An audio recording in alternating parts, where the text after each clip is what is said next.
don't offer advice, and we don't have the challenge of doing that. But what I would say is going with fiduciaries. I think there's a big worry at the moment of investing to buy the asset, pushing down fees. So I think investing in fiduciaries, focusing on established partners, and diversification, not only geographically by property type, but also over time.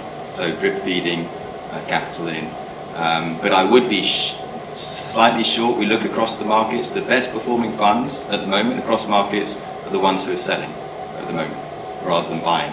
So I'd be very, very cautious and slowly dripping it in. I think at 100 million, I'd probably go into student housing in B locations, not so much the top 7. I put, just out of pure principle, I'll put 200 million into office developments into Munich and Hamburg, because there's very little development going up, and I think you're capturing some good growth there. So that's 300.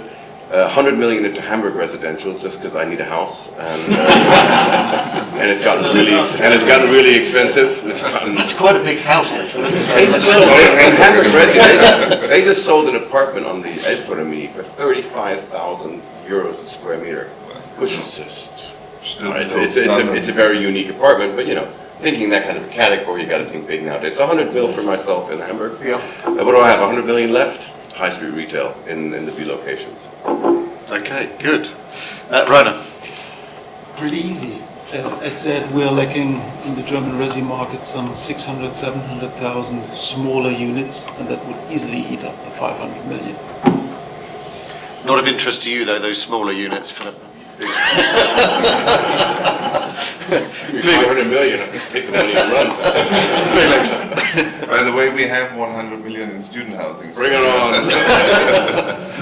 And I think, what I talked about, the secondary cities, secondary sounds a little bit strange, but the sort of 20 to 30 cities in Germany which have very strong microeconomics and in prime locations there, that's where I put my money since for so long time.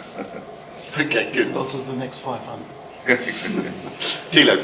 No, for the income element, I would put 1/3 of the money into the sector that I understand best, which is my food-anchored retail warehousing in Germany.